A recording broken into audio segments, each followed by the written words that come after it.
Colgate Palmolive. Quickly, by show of hands, anybody out there heard of Colgate Palmolive?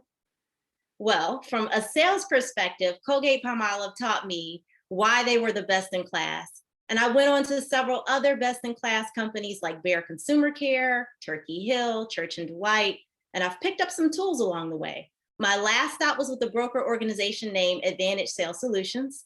I've worked with every class of trade. And for those of you who are not familiar with that terminology, class of trade is a term that refers to what type of retailer it is. So for like mass, we're referring to a Walmart or a Target.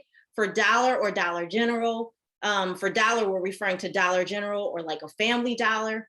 For clubs, we're referring to BJ's, Costco, Sam's. And then there's even, categories like specialty, which is Whole Foods and GNC. So there are many more other classes of trade. Basically, I've seen them all. I've created internal sales strategies for them all. I've been the person assigning UPCs, creating sales presentations, coming up with pricing, return on investment strategies, placement, pretty much all things sale. In my time holding the bag, I've sold in over 1,000 items. I've been responsible for over $800 million in sales, and I've worked with over 150 different manufacturers. So you name it, pretty much I've seen it. So how did I get to starting Kemetic Sales Solutions? Before I talk about the why, I would like to discuss the basics that pretty much lead to the why, right? And I'm going to start with this whole concept of what makes an entrepreneur. I'm sure you guys have discussed that many times with different people who've come and, talked about leadership and career advancement and, just different things with business. But when it comes to me, what I think of in terms of an entrepreneur is them having confidence, experience, drive, purpose, and passion. And so in every role that I've had, there's been some capacity of sharing my best practices or training other folks on how to do what I do. Colgate's training allowed me to see the moving pieces like a movie show and often understand the landscape in a way where I could find solutions to obtain our intended outcome. My last stop was with a broker organization I had mentioned before, Advantage Sales Solutions. They're often ranked as the #1 national broker. And by way of that last stop, I was able to provide a roadmap for where I currently am and what I'm currently doing. So I had the confidence and I had the experience.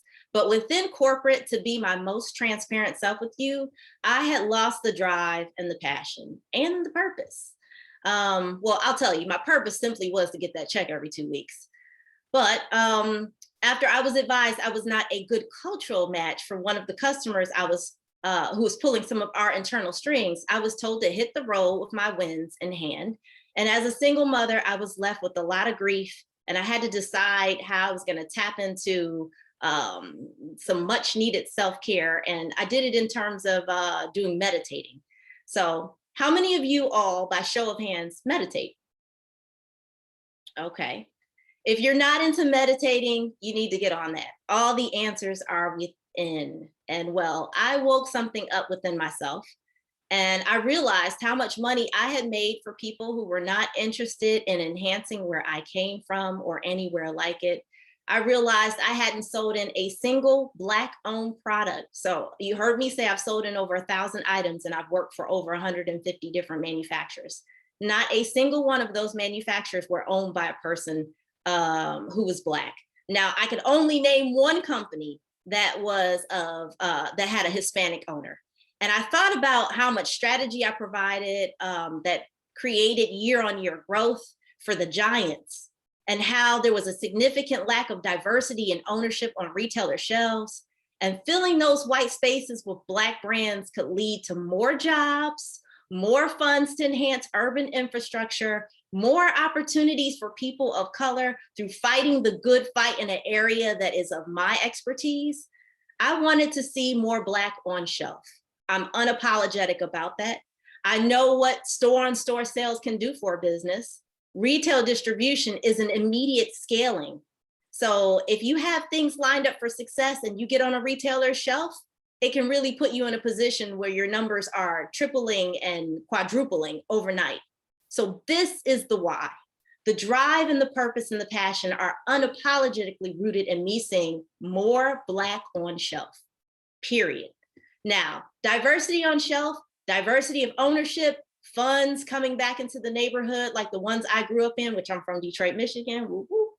And more jobs for people of color, creating more tables that we as a culture have created ourselves and thus don't need to come in and do a simulation and adapting to someone else's culture. Those are all very important things that this business is going to help create through helping other business be extremely successful. So the vision is pretty clear. Kemetic Sales Solutions will be the go-to diversity broker for retailers and the go-to consultant for sales brokers and for diverse vendors who have intentions of dominating their respective categories and leveraging their success to give back jobs, careers, infrastructure, and education in their relative segments of business. Our mission is to change the percentage of diversity representation on shelf through identifying high-value brands owned by diverse candidates and grooming their sales strategy and amplifying their distribution, positioning them to be dominant in their respective categories. So I only highlight the dominant piece because the overall goal is not just getting people on shelf. The goal is to get people on shelf who will then have businesses that become blue chip companies, right? The type of companies that everybody wants to invest in because they have really great year-on-year performance. So that's the goal. Now, when it comes to creating more sufficiency in our community, Kemetic Sales Solutions is doing this by building the infrastructure for sales success in our communities. So what we offer is we get you retail ready. We create or enhance your sales strategy. We gain distribution for your products in the right retailers, and we maintain the sales cycle and relationships for you. So there is roughly 45 items that you will need to check off to be seriously retail ready. Some of these things are more important than others. We utilize at Kemetic Sales Solutions a retail ready scorecard. And you guys are going to be taking that retail ready scorecard quiz today. It's going to help you identify where you are in the process. So I don't want you all to let your status get you down. You're about to learn how to get your level of retail readiness up, and up is where we are going to go from here.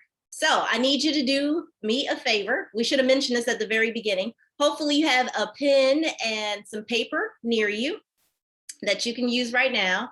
And you're going to create a list of you're going to number it from 1 to 10 on the left-hand side of your notepad. And then on the right-hand side, I'm going to read a question off to you. And if you have a yes for that question, you're going to get the associated points. If you have a no, you get nada, nada, nothing, okay? So first question, do your products have designated universal product codes?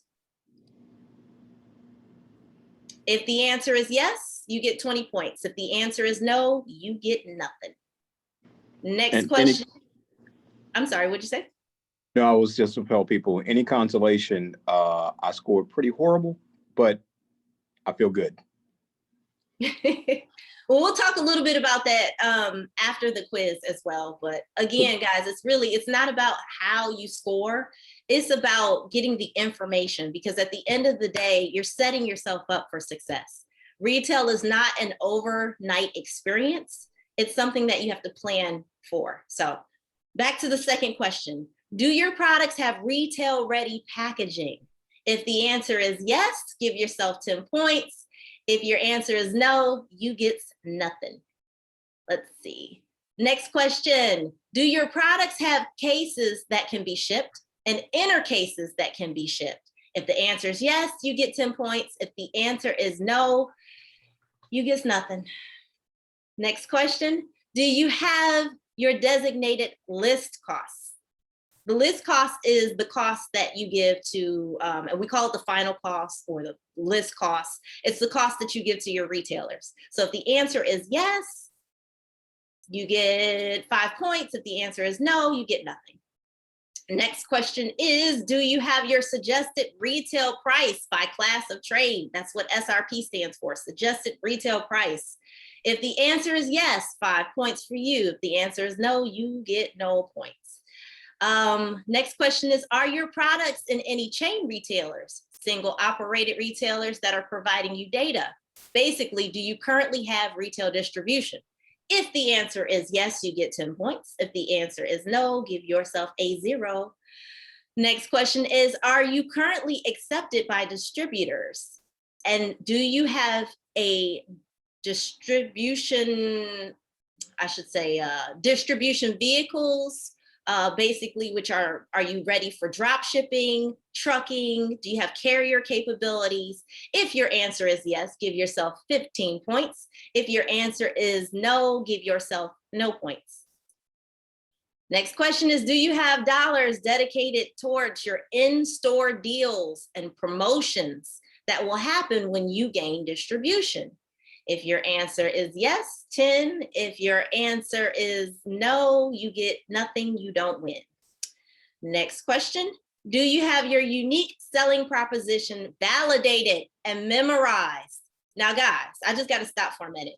If you don't have your unique selling proposition memorized, you're missing something really big. This is your elevator speech, and I know you've heard it time and time again in different meetings that you guys have had as a group. The elevator speech is mandatory. It's your opportunity to, in 3 minutes, say why you are something special in your industry, what you do, what you offer. So same thing with your unique selling position with your product. What does that look like? All right, your next question is, do you have a marketing budget? Now, this is a daunting question for quite a few people. It feels overwhelming. When I say marketing budget, I'm referring to social media, ads, TV, radio, etc. Don't let it discourage you. Just know that you have to get there to win. So again, remember, knowing is half the battle. Quick question. What Yes. was the score for question number 9? How many points is that? Question number 9 was 5 points. Okay, thank you. And what's the number for question number 3? Question number 3 is 5 points. I'm sorry, not 5 points. It's 10 points. Oh, okay. I did write it down right. Okay, thanks. Okay. And really quickly, guys, when you go on the website or when you go on Instagram, you can click on the link on the bio, and it will give you access to this retail ready scorecard. So you can take it at any time, look over those questions, look at the amount associated with the questions. They're going to be there for you moving forward. That's part of the free service that we are offering for you so that you know which direction you need to be going in. So these are the basic stepping stones that are good foundation for being retail ready. And that brief quiz you just took is a small portion of the 45 questions that you need to say yes to. This gives you a scorecard to determine how far you might be on or off the mark. Now, when you work with Kemetic Sales Solutions, we provide you the full 45 and we give you a plan to get there. You'll have access to my contact information at the end, and your retail ready scorecard can be reviewed and taken again on the link in our bio on Instagram. So back to the details. Let me go ahead and break down the importance of the questions because we're getting ready to review, starting with having your UPCs. So again, UPCs are your universal product codes. Let's go ahead and talk about them. When it comes to universal product codes, any store that you go in that is a chain store, if it's more than just a single or 1 or 2 stores, every product that they have in their store is going to have on the back of it, side of it, underneath it, this UPC right here. This is a barcode with a 12-digit UPC underneath it. This is the most standard use code across CPG global industry. It's a 12-digit number. It's only numbers. I only bring that up because there is usually a SKU number associated when it comes to having products and retailers, but SKUs are a little bit different. They're numbers and letters, and they're provided to you by the retailer. So they're not something that you have to go and have, but you have to have this UPC in order to be eligible for any chain retailers. So the next slide, how many UPCs do you need? I would say 4 per type. And when I'm referring to type, I'm referring to whether or not you have different flavors, different sizes, if it's a different brand or sub brand, all of those need to have 4 different sets of UPCs. Those 4 sets are relative to units, inners, cases, and pallet UPCs. Now, if you decide down the line you want to mix up some flavors or some scents within a case, you're going to have unique UPCs for those mixed inners, mixed cases, and mixed pallet UPCs.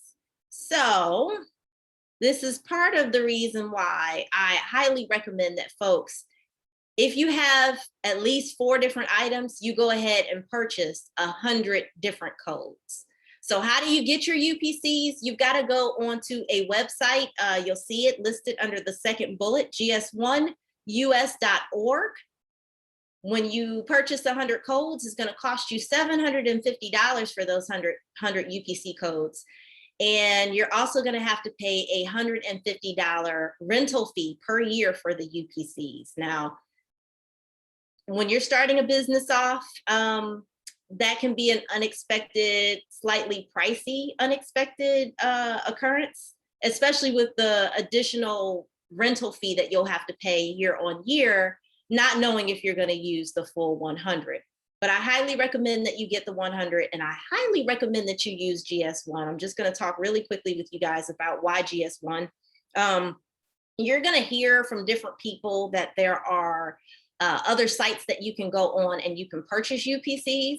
You absolutely can purchase UPCs, but there are certain retailers that won't accept those UPCs unless they come through GS1. So if you have big plans, you want to do it right, and you want to do it right the first time, or you're going to cause yourself a lot of agita down the line. So again, you can get the UPCs cheaper and you can technically own them, but you may not be able to get distribution in retailers like Walmart, Target, Amazon, Whole Foods, Walgreens. There's about 20 heavy hitters that are on this list, and I'm assuming more to come. All right, the next slide. All right, guys, the size of your package matters. So how does that look? What am I referring to? I am basically recommending that you all, before you do a retail launch, make sure that you have taken the time to investigate your desired retailer's set. You have to study the size of the products that are currently on shelf. You have to study how they're placed on the shelf, if you would actually fit on the shelf, your packaging compared to your competitors, your quantity of products inside your inner package, so that your pack out on shelf makes sense. These are all things that Kemetic Sales Solutions takes folks through as we consult with them. But I am giving you the yellow brick road to how to get to Oz, okay? One thing that I want to make sure that you keep in mind is that you really do need to understand the size piece and the type of package piece. Now, James and I actually both worked at Advantage at one point in time, and we've got a pretty funny story of how we got $1 billion companies. This is like, I wouldn't call them a blue chip company per se, but they were a $1 billion company doing very well. They gave us a product to sell, and they didn't realize that their product was not going to sell because it needed to have a peg hole, right? So if you go into some retailers, specifically convenience stores, a lot of products are pegged. You slide them off of that peg, right? If you don't have the right hole, if you don't have the right packaging that has that hole, you're not getting on shelf. That's an easy no for the buyer. And we're not trying to set you up for a no. We are trying to set you up for an absolute yes.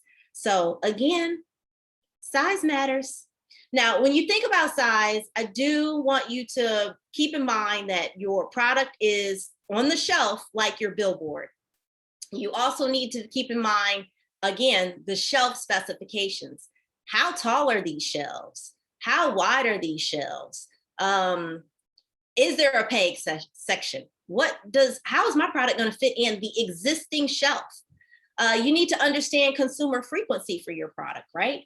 If people are going to buy your product more frequently than something else, and it's going to be off the shelf quicker, then you might need to double face or triple face your product, which means you have the same product on the shelf. You've seen this you've seen this everywhere, but you've seen it at Target specifically. You'll go down the cleaning aisle and you'll see Method, the same product for 8 different method, same product. They do it that way because the product moves so fast that if they just had one single line of that product, they wouldn't be able to replenish it fast enough for consumers. And there's nothing worse than having space on shelf that's not producing dollars. So another thing you want to keep in mind is, well, it goes back to the whole consumer frequency thing, but it's the fulfillment, right? It's making sure that they're going to be able to order and fit the product on shelf properly and have the right amount on the shelf. One other thing that you're going to hear me talk about a lot for you guys is this, again, is the yellow brick road to Oz, where you don't have actual data. You have eyes, you have ears. Take yourself to the retailer that you want to be in and look at the shelves, study the landscape, get to know the store manager. When you get to know the store manager, all of a sudden now you can ask questions like, are they going to change anything significant on the set? And they can tell you, I don't know what's coming in, but I know they're talking about putting pegs over here, so that might happen. Or, yeah, we're doing something completely different where we're going to put our premium items in the front and then we're going to have it go down. And at the end, it's going to be all the value items. Those are things that I'm telling you are invaluable. And so, again, I know you guys have heard this 1,000 times, but relationship building and making friends on all levels will come in significant, as a significant tool throughout this process. All right, let's go to the next slide. When I say delicious, I'm not talking about food. Your product offering must be delicious. What is the delicious aspect of your offering that your competition doesn't currently have? And when you're thinking about what's different, I'll give you a couple of ideas. You either have to be different from a price standpoint, a quality standpoint, you're providing a consumer need that's not currently met, or you're creating some sort of innovation. But at the end of the day, guys, make sure it is delicious, because what you don't want to do is be a me too product. Me too products don't get distribution. And if they do, they're paying their way in and they're not doing anything that's going to keep them on the shelf. So, all right. In terms of unique benefit, I want you guys to think of that in 2 different ways. I want you to think of it from a buyer standpoint, so the retailer standpoint, right? And your end consumer standpoint. Now, when it comes to the buyer, they're looking for something that is going to help them make more money. What do I mean by that? If you create a new segment that didn't previously exist, for example, a long time ago, we only had manual toothbrushes, right? Then all of a sudden they came up with these power toothbrushes. And the power toothbrushes at even the grocery store were $20 and $30. And people were buying those power toothbrushes. A new segment was created, I should say. And that new segment created additional sales, incremental sales. So that's what a buyer is looking for. They don't want something that's going to steal from another player in the category and the category dollars remain flat. If you want to be unique, you have to show them how you're going to add incremental volume. You're going to add incremental dollars. You're going to add incremental opportunities, people in the store, feet down the aisle. You bring incremental sales. Now, from a consumer standpoint, what brings them? Well, you know, we got our Gen Yers and our Gen Zers, right? Did I get that right? Gen Y and Gen Z? They like new news. They love some new. If you give them new, they're going to come through and they're going to spend. Another thing is just identifying unmet needs. So again, you just want to understand, you know, from a buyer standpoint, how are you unique? How are you going to be incremental? And from a consumer standpoint, how are you unique? Are you new news? Are you unmet needs? Are you a price that's just like, wow? Got to think about it. Next slide. All right. Okay. She's making it rain. Your consumer is only going to make it rain if you have the right price. So this is just a little brief, detailed. It's not detailed. It's a little detailed. It's probably more details than you are expecting at this moment in time. But how to get to the right suggested retail price, which is referenced as SRP. You want to find your pricing sweet spot within your category. So what you have to do is, in order to find the right price, to activate your consumer. And I'm not telling you the right price is a low price, right? Because when people think of right price, they're always thinking of how to get that price lower. That's not necessarily the scenario. But first, you want to start with making sure that you are making roughly a 50% profit margin. Profit margins are completely a self-determined number. But I'm going to tell you that you want to start with a 50% profit margin, because at the end of the day, you're going to have a lot of expenses when it comes to being in a retailer, because the retailer affects all 360 degrees of what you're doing out there in the world. And so you want to make sure that you can keep enough of that money for yourself where it's going to make sense.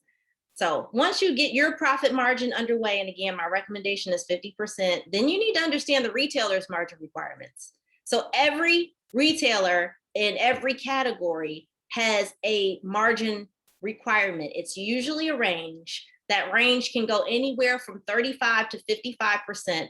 In most cases, it's between 40 and 50. And this is all for consumer packaged goods, but this is really good information for you guys to know, because what it'll allow you to do is, when you go in and you study your set and you're looking at your competitive items, right? And you understand what their suggested retail price is, and then you understand what your buyer's margin, percentage margin is, you will be able to back into what their list price is. And you'll have a better idea of where you need to be priced. And again, it's not just based on your competitors. I want you to do a little bit more homework where you're doing an analysis that helps you understand, are you a high priced item, a mid-tier priced item, or a value item? Because all of those look different from a pricing standpoint.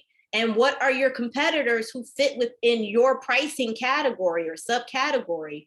What are their associated prices? Their associated prices, I should say. And at the end of the day, the biggest question for the consumer, right, is, does your unique benefit justify the higher or lower price that you're putting out there? So be mindful of all of that. That's part of the analysis. Again, when you're looking at right price, you want to look at it from two perspectives: your buyer and then also your consumer. If you're priced right in a beneficial way for the buyer, he's going to receive a higher gross margin. He's going to potentially see increased velocities and incremental sales. Those are actually two really different things, right? Because you could be priced low and have increased velocities that offset that margin and are a really good thing for your retailer. Or you could just have a higher price that makes increased incremental sales dollars immediately for the category. Both of them will make your buyer happy, but you got to be playing in one of those zones. The second thing is you want to make sure your consumer feels like they're getting their exact perceived value of their product. So you got to figure out what that sweet spot is for your consumer. Next slide. All right, so this is my favorite, just because this is one of my favorite sayings growing up. Closed mouths don't get fed. What I'm referring to is activating your consumer through promotion. So you heard me say earlier that getting your product on the shelf is only half the battle. The war starts the minute you are on the shelf. And don't get up there and don't plan to win. The whole purpose of being there is to win. Like, this is corporate takeover. That's what we're doing, okay? So once you gain placement, the real battle begins, and you have to activate your consumer. You've got to activate them into trying your product. How does that happen? You've got to pump some dollars in and get that price right. So they're like, oh, it's on sale. Let me try it this week. You've got to activate your consumer into repeat. I tried it. It was good. I liked it. But now so-and-so is on sale. Oh, okay, they're on sale again. I think I'm just going to go ahead. I like this. I'm going to get that. So that's repeat, right? And you want to activate your consumer into being brand loyal to you. That costs. That costs. So the next slide is going to give you an idea of some of those different promotional vehicles that you can use.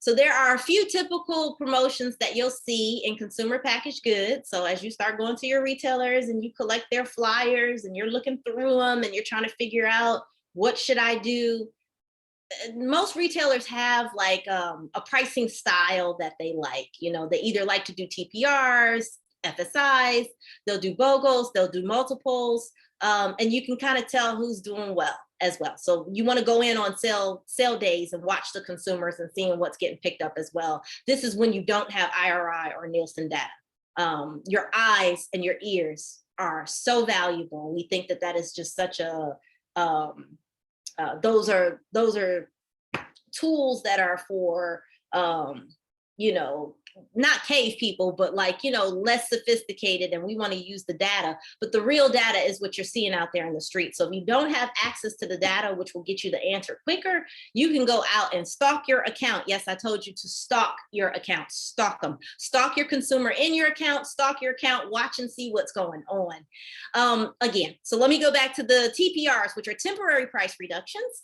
BOGOs, which are your infamous buy one, get one free, your coupons, which are known as FSIs, which are freestanding inserts. They usually are a % off or a cents off at the register. And then you've got multiples, which are buy twos, buy threes, buy fours. They're a multiple deal that gives you a really hot price point. Now, if you have a product that that your consumer has to come in and use more frequently, so they're coming in and purchasing it like once a week, then your multiples are definitely the best vehicle. Because if you have a product where they only come in once a year, you don't want to take them out of the category for 3 years. Your buyer won't be happy about that. But if they're coming in a lot, multiples are great. So I tell you all of this because I want you to have a budget. You got to have a plan. And the plan has to be all about activating the consumer once you get on shelf, because again, it's all about winning. So next slide. You need to know what works best in your retailer. You've got to plan something in the box and also try and plan something unique that sets you apart from your competitors. You got to find that sweet spot. Again, I referenced going in and meeting store managers. You can just kind of ask around from them. Like, you don't want to be, you know, too awkward going in. But again, if you can make a friend within the store, they'll tell you what works best. They'll give you all the inside scoop on what happens at their store, what's phenomenal, what sucks. Just keep that in mind. Make friends. Next slide. Distribution. So how is your stuff getting there? And where does it need to go? All right. When it comes to distribution concerns, there's a couple of different things going on. How are you going to get your product there? Are you going to drop ship it? Are you going to transport it via a carrier? Are you going to have a truckload or less than a truckload? Where is the product produced and warehoused? Where is it going? Right? Where is it going to a distribution center? So when I speak of a distribution center, Walmart has their own distribution center, right? So you can send your product directly to Walmart, and then they have Walmart trucks that divide up all of these products for 3 or 4 stores, and they deliver all this stuff for 3 or 4 stores. But for the folks who don't have a distribution center, you are going to be sending your product to a distributor or a wholesaler that they are using so that they can order all of their product from that distributor or wholesaler. And then a truck comes to them with their product on it. I only say this because when you are creating your distribution plan, you need to understand if your retailer has their own distribution center, or do you need to get a yes from somewhere else before you can actually get your product into the store? So let's go to the why real quick. all of this is so important because when it comes to getting paid for your first purchase order, and every purchase order after that, but really it's the first one that's going to make you bite your nails. It could take up to 90 days. The average term is about 30 days, but anywhere from 30 to 90 days, you will have to wait to get payment for the product that you had delivered. And so timely and accurate deliveries are mandatory first and foremost, but secondary, you're going to have to understand from the beginning to the end all your associated costs so that you make sure nothing falls through the crack while you're waiting for that second purchase order and that third purchase order and the payment associated with it. All right. So I kind of hit on all of this stuff, but again, distribution concerns are your delivery method, your drop-off location is important, your timing. So different retailers have different days that you can deliver on. They have different cutoff days for their quarters. And so you just have to understand their timing. And then you've got to understand if they are using a distribution center or a wholesaler, is it a push or pull wholesaler or distribution center? And then of course the cost. So that is the biggest piece, because as you're working through your formulas, you want to make sure that you're getting a good return on investment for your investment into retail. And trust me, it's there. If it wasn't there, again, these blue chip organizations wouldn't be playing in that arena. But you need to know what that means for you, and you need to be prepared for it. So that's what Kemetic Sales Solutions ultimately offers, is consulting that can help you work through all of that. Now it's time for questions. Does anybody have any questions on the specifics that were provided? I have one, Leslie. Yes. How do we decide which type of retailer that we want to be in or that would best fit our products? That's a really good question. The answer to that question is relative to who is your consumer. Target and Walmart do not have the same consumer. Walmart has a very price conscious, a lower level of education, a tighter budget. That's the majority of folks that they have coming in to their stores. Target has a higher educational level, a higher socioeconomical status, that they have more money to burn. And so what Target can do is charge more for their products, have a better display, right? You go in and it's clean, things are on shelves, the lighting is great, people are there to help you. That's not the experience in Walmart, right? You decide your retailer based off of understanding what type of product you have and who is your consumer. Where does your consumer shop? Is it good to start with maybe a smaller, say, boutique or specialty store or something like that, versus trying to go bigger box, bigger retail? It depends on where you are in the process. To be honest with you, if you can get in one of the bigger retailers to start, you can pretty much name where you go after that. You can put everybody else on a waiting list and say, we're in Walmart right now, and you could just have 400 stores in Walmart. But if you find yourself in a Walmart or a Target, everybody else is going to want you, and you can take your time and build your distribution however you want it.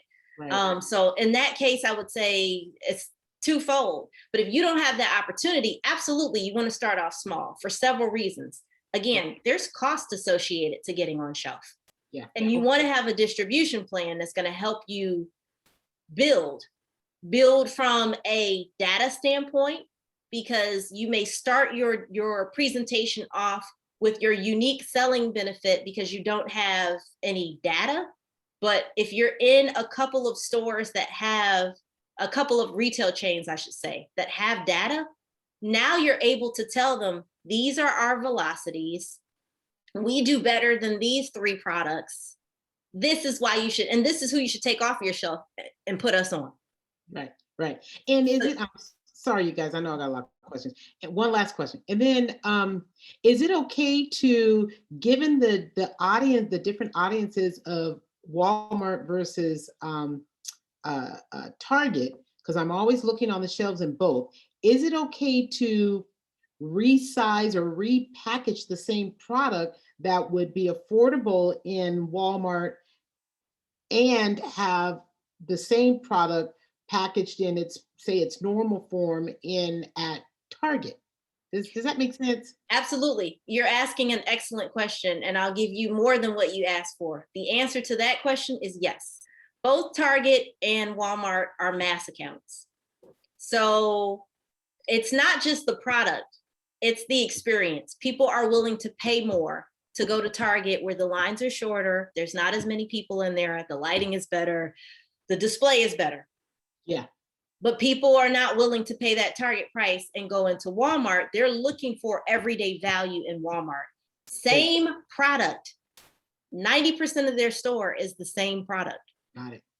Different shopping experience. Yeah, packaged smaller, packaged whatever, so that you get that value at Walmart. No, packaged the same. But where I will tell you, you'll see a difference is. I mean, in terms of size packaging, it's versus. So say like it's, I can do a 16-ounce bottle in Target, but for Walmart, it's going to be our 6-ounce bottle or something of that sort, but it's going to be the same. No. Okay. No, usually for your things that are within the class of trade, and remember, mass is considered a class of trade, you can offer the same product. What's going to happen is your suggested retail price is going to be different in those two. And you may really have an item it's not a value item. And so Walmart will know, we really don't want that. That's not something, people are not going to come here for that, or you may want to keep, brand integrity and say, we just want to keep it over in Target. But that's where understanding your consumer is. But what you're referencing is a real thing between classes of trade. So for example, if you had a product on Amazon and you had a product in Club, Amazon typically will have multi-packs, right? You can't offer those same multi-packs in a Club account. Right. Club needs to have a unique offering. They don't want what everybody else has on the shelf. And they don't want what Amazon has. So in that scenario, you might have a different size, or let's say, Club versus Dollar. You're going to have a different size. Yeah. You're going to have to downsize to get it to that dollar price point, right? Yeah, because with Club, there's a product that I purchased and it's different at Costco than it is at the regular grocery store because of how they offer a much bigger and it's the same product, but at Costco, it's different. I know I can't go, when I go to Fred Meyer, I can't get that. Say I have to go specifically to Costco to get that particular same product, but just it's so it's, okay, I'm getting it. All right. Well, this is part of what Kemetic Sales Solutions sits down and does with you from a consulting standpoint. We help you build that distribution plan.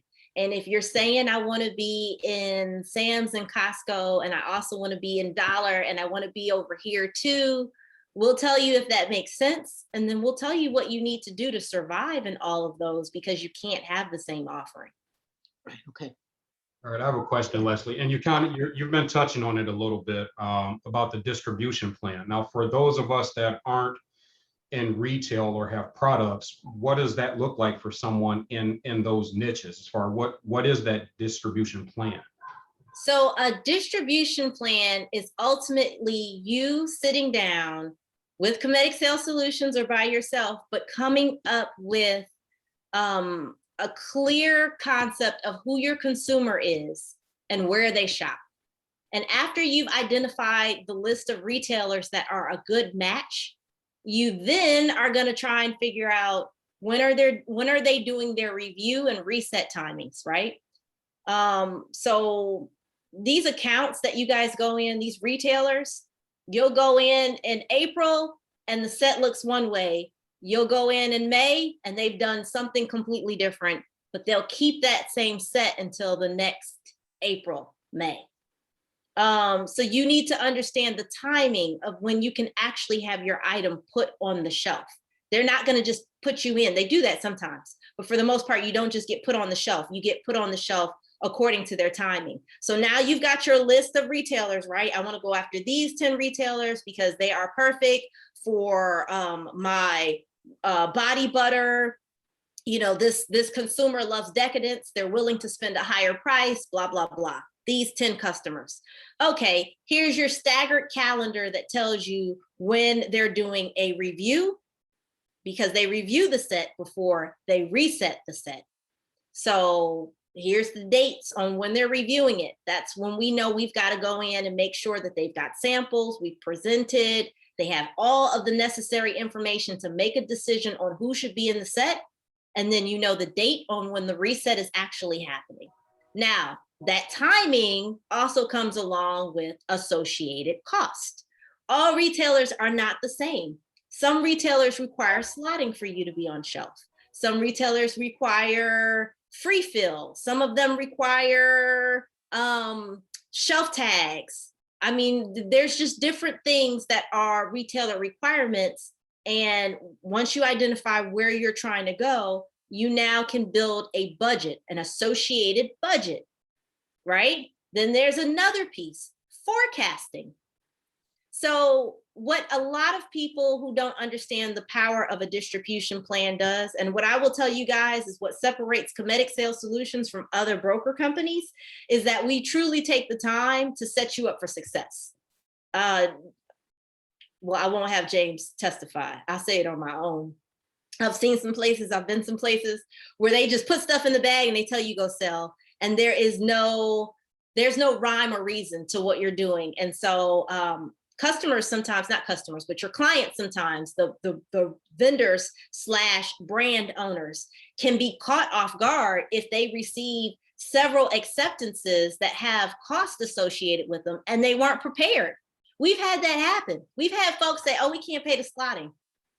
What do you mean you can't pay the slotting? You told me to go after Wawa and you can't pay the slotting? Or let me think of 7-Eleven. You told me to go for 7-Eleven and I got you in 7-Eleven. Like, the slotting is X.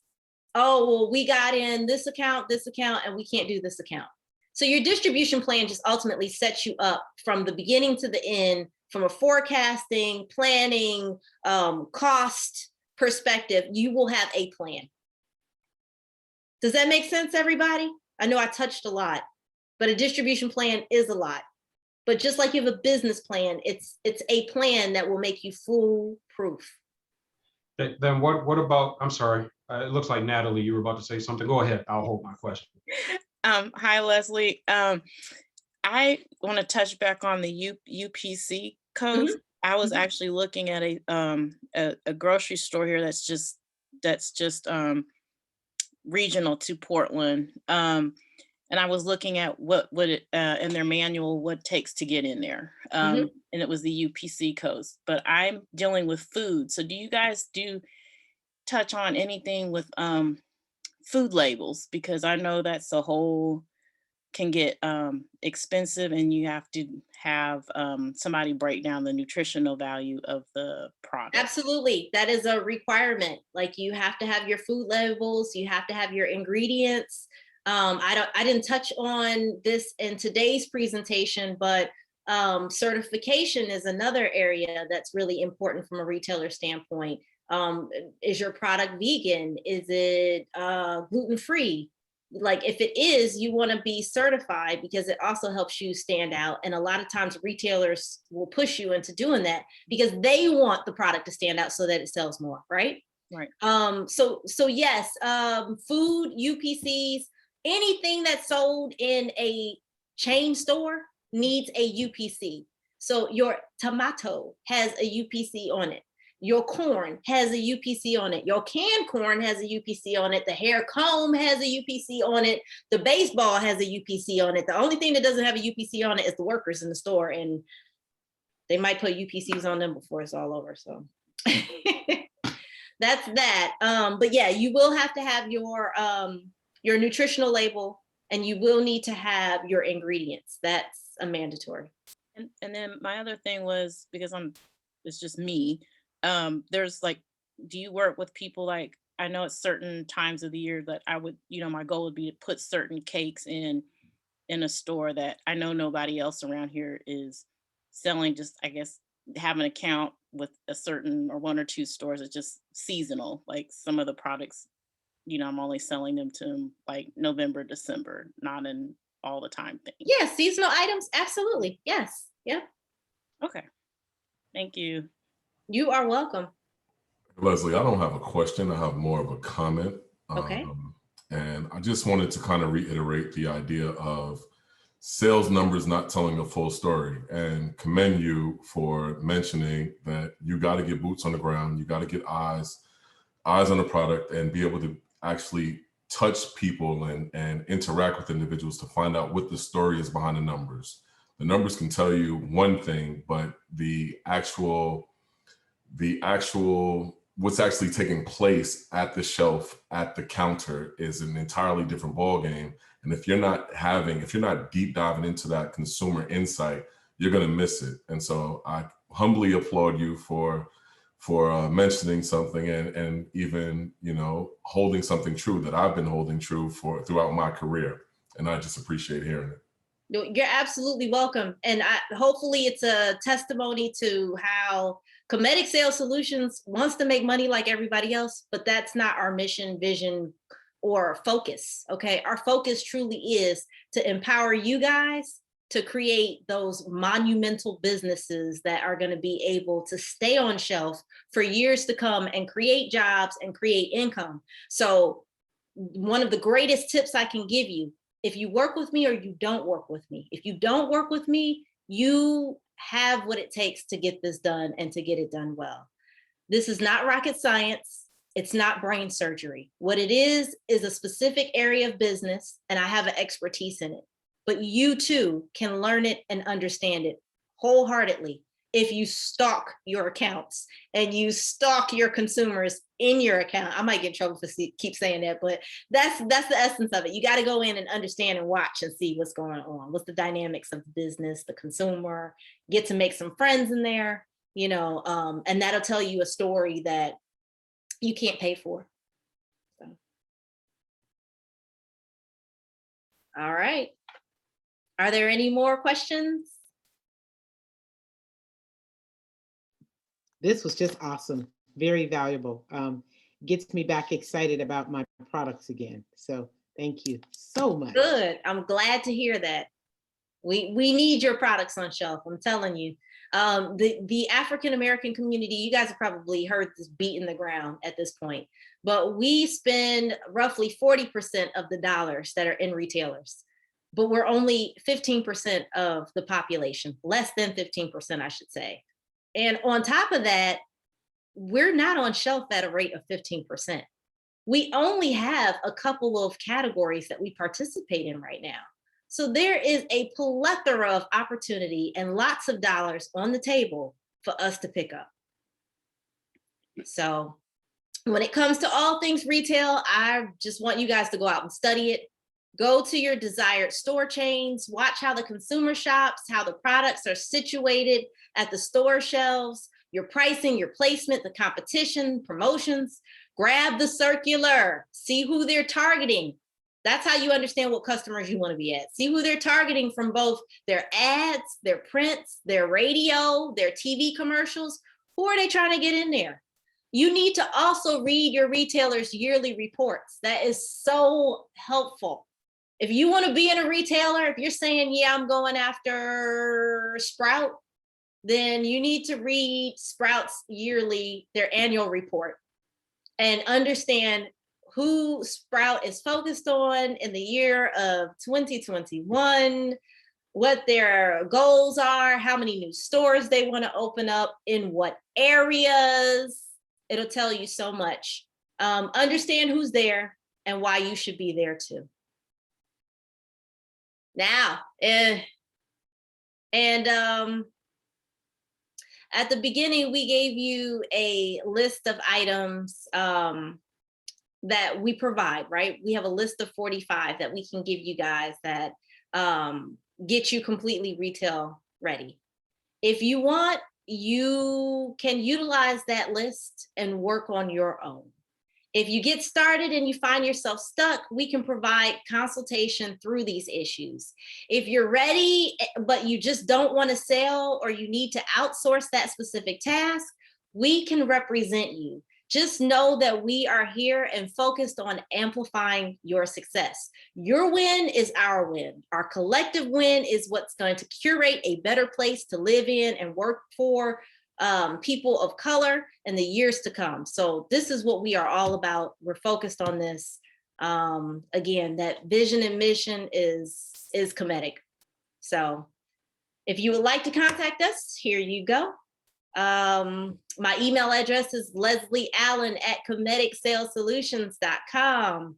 Our website is up here, telephone number, and my favorite social media today is Instagram. So you'll catch me on Instagram a whole lot more than the other venues. So if you want to chat, slide in my DM. That's all. Thank you, Leslie. Great presentation. Awesome. Yeah, I would like to say thank you too for taking your time out to do this. And honestly, I haven't started yet, but this is great information to prepare me. So thank you. Good. Glad to hear it.